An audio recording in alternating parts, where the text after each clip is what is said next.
We've got some breaking news. Fox Business has learned that anxiety is running rampant in Des Moines, Iowa at this hour, where 20,000 farmers from 40 countries are gathering right now at the fairgrounds in Des Moines.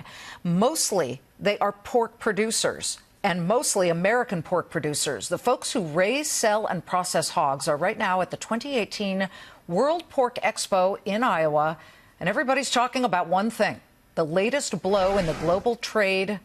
Well, the president doesn't want to call it a war, wants to call it a skirmish or some type of discussion, but it's a war as far as these farmers are concerned. Mexico already slapped a retaliatory 10% tariff on U.S. pork products on top of what was 10%. So now, by July 5th, this will rise to 20% tariffs on U.S. pork being exported. In a Fox Business exclusive, we've got one of the attendees who just left the fairgrounds to come in front of our cameras. Ken Maschhoff is chairman of Maschhoff Family Foods and former chairman of the National Pork Producers Council. High anxiety there. Tell us what the atmosphere is like and what people are saying. Yeah, Liz, I would say there's high anxiety. Anytime you have, your industry is very dependent on trade, which the pork industry is, as much of agriculture as you know, and you get this kind of announcement, it's just unsettling. We don't know exactly what it's all going to mean yet. We don't know if we're going to be able to rectify the situation. We certainly would hope so, but today it's certainly unsettling, and for the producers I saw, it's the first time in a long time, many years, that I've seen this just utter, I don't want to say disappointment, but just a fear, I would say, of what may come. We are looking at video that we were able to obtain of your pork-producing farm, and I would have to say this has got to be at least disconcerting, not just for the farmers, but their families, and that's specifically what caught our eye, that the organization put out a statement, and in it they said this is devastating to pork-producing families across the United States. While producers are trying to be good soldiers, we are, quote, taking on water fast. Yeah. The president, hold on, the president and his chief economic advisor, Larry Kudlow, and to a certain extent, Wilbur Ross, the Commerce Secretary, have said Americans have to take a hit short term because the trade situation is unfair. Is this you guys not willing to take a hit? No, absolutely not. In fact, the reason America doesn't really know is because we've been patient, but the fact is, U.S. pork producers were already hit in the first round. The tariffs that China issued, pork was the largest single component of the retaliatory tariffs. We were already at 25% effectively with China before early April. We went an additional 25%, so a 50% tariff now in China. And so that tariff went into place. Pork was, again, the largest item of that. And we do understand this is a bigger issue. We understand the administration has many interests and many other issues at stake.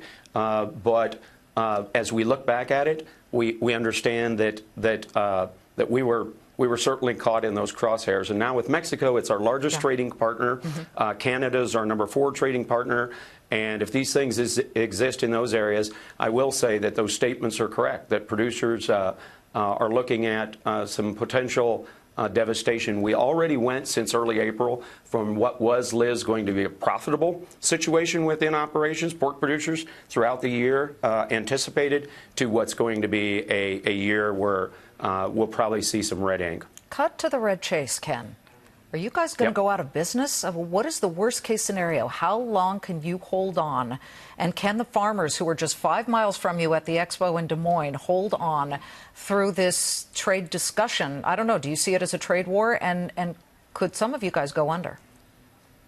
That could be possible. But by and large, we're survivors. And we know that the president said farmers are patriots. I think he said they're good, and as you said, good soldiers.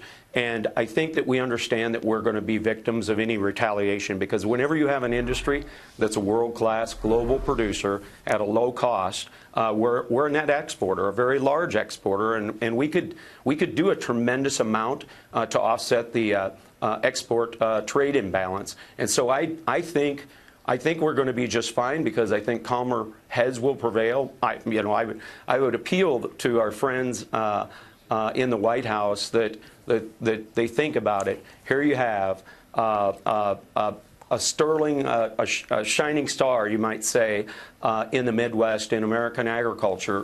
President Trump has said he'd like to grow the economy 3-4%. Various economists and Dems have said that's totally impossible. I personally feel it's very, very possible, but only under a circumstance where we take industries in this country that are highly effective, world-class producers, produce at a low cost, where we have customers around the globe that want to buy those products. We need to let those companies and those operations, if agriculture is unstrapped and we have free trade agreements around the world, we've proven time and time again that we can offset that trade imbalance. But when you're a pawn in a trade war, you don't invest in your business because you're worried, to your point, you're worried about what does the next year look like or the year after. Can I stay in business? So without those investments, I would say that the economy is not going to grow at 3%. But if we break down those trade barriers and write new free to trade FTAs and make sure that the ones that are in place stay in place, we'll be fine then. Okay. So I'm hopeful. I'm very hopeful that happens. Well, that's all we can do at this point, and we'll be watching it, and I hope the pork farmers and everybody there hangs in there, and Fox Business is going to be covering the G7 meeting. There may be news out of it. Maybe they'll come to a solution. Ken, thank you so much. We appreciate it. Thank you, Liz. I appreciate it. Appreciate the time.